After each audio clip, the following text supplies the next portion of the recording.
Hey Erin, good start here. So yeah, your drawings came out really good. Yeah, I know that this cable car is kind of newish, but and I like the stadium here. So just a few suggestions. This whole barbecue is taking up a lot of space. It's excuse me. If you look, it's almost half. So you might want to make this foreground a little bit smaller. There's also not much sky, so I'm not quite sure where you're going to put the name in. You could put a name in a tagline. So you might want to, bring all of this down and make these smaller. Let's see here.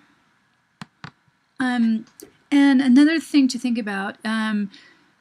The arch of this, the bottom part should go in the other direction. So it's pretty easy to do too. So I'm going to turn off, if I can find these cable cars. And so with this selected, all you have to do is go to Effect, and it's under Warp. And so say arch lower, and then you're going to get this little thing that comes out. And then you just use, oh, you can't see this. So then you just use this to bend it the other way. Preview, duh. And see how it already made that one arch out? It'll just look more realistic. I guess it's not, I guess it's not doing it to this piece here for some reason. I'm not sure why. But no, not like that. But anyway, if you can also do that to this part, it'll look more realistic, because if you're going to be looking at it, it's not going to be going up. It's going to be looking round, because this is round, right? So it has to do a lot with the angle of view. So anyway, that's just some way to fix it. Another thing that you might want to look at in regards to how to draw is the picnic table.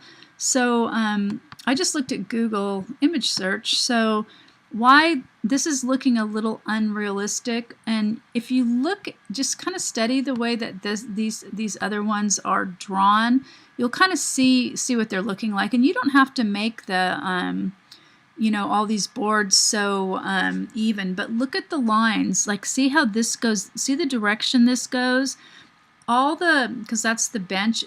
Think of the bench as like another tabletop, so this angle has to be present here too, if you're going to make it look like a real picnic table, because you do want to use this for your portfolio. So just study some of these, and again, note this angle, how it corresponds to this angle, and also to these angles. So then again, it's just going to look more realistic. And note the ends of these parts here. They need to be they need to align with this edge. So again, they're going to be parallel. So again, just some things to look at. I mean, there's so many of these online that you can look at. You can even look at a drawing of it, picnic table drawing. I mean, this really, being a designer is a lot of research. So you can look at some of these drawings, and they can help too.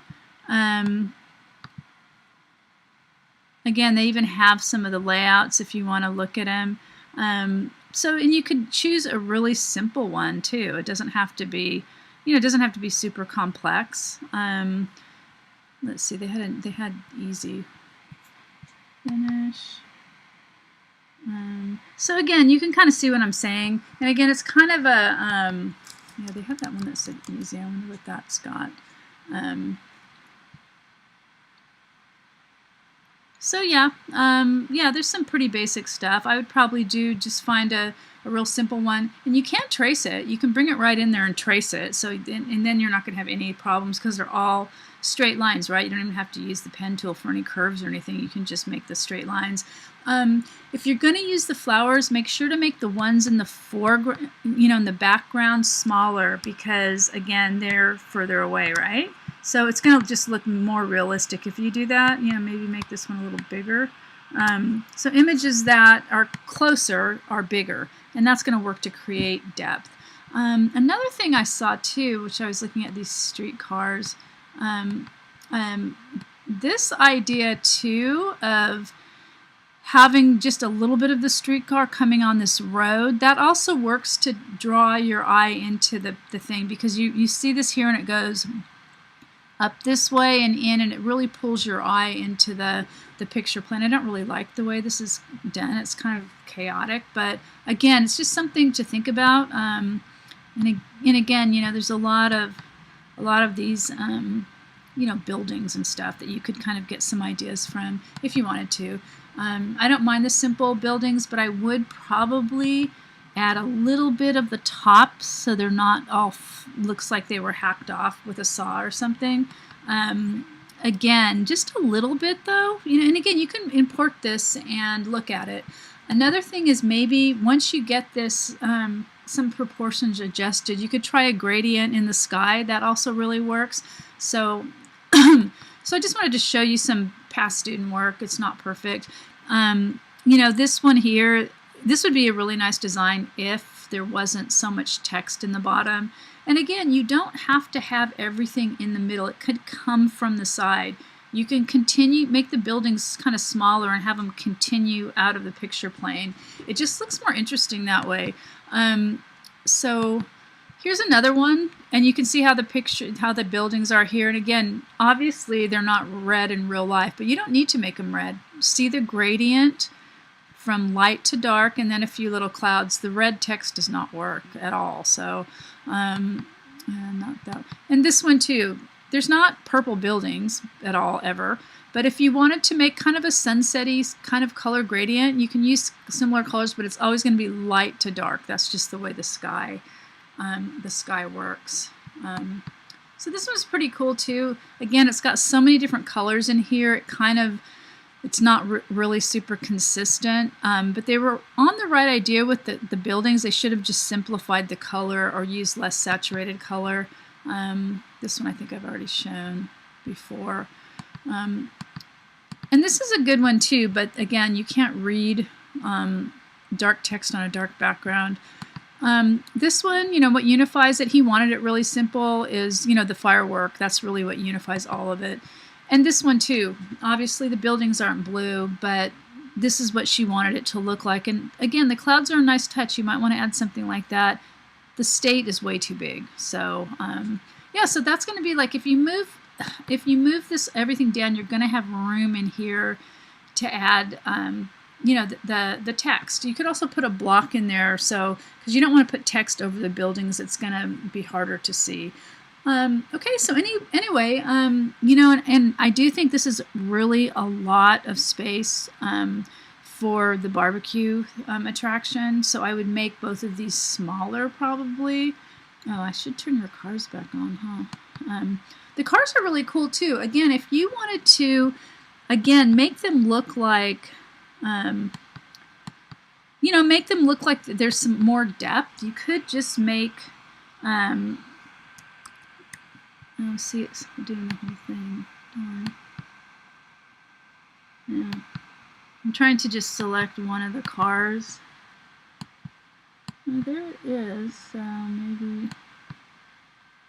Yeah, see, it's doing both of them. Let's see. So if you wanted to make this also look a little bit more realistic, you could make the car a little bit smaller, right? And then you could rotate it a little bit, there, and then move it down. I mean, this is really quick and dirty. I don't know why the car's separating. It really shouldn't, because then I want to move the car over. There it goes. And then when you turn the other one on, and again, you'd have to kind of rotate it a little bit. Oh, they're selecting all of them again. I think some of the selection tools are really a pain in Illustrator, to be quite honest. But again, if you did something like this, whoops, and you made the road smaller and bigger down here, it would look like there's more depth. I mean, this is really dirty, sloppy right now. It's just kind of hard to, you know, something where they're attached. Probably maybe, whoops. Can't get it. So you know what I'm saying. So that would be my main suggestions. You know what I'm saying, the road, just like it is in this one here. Where's that one again? You know, the road is bigger, then it gets quite a bit smaller, and you can see how small it is here compared to here, and that's why there's so much depth in it. Okay, so anyway, I hope you can go to one of the live WebEx meetings. If you know, it's really fun, and you get a lot of feedback from me and other people too. So anyway, good start. I look forward to seeing your final.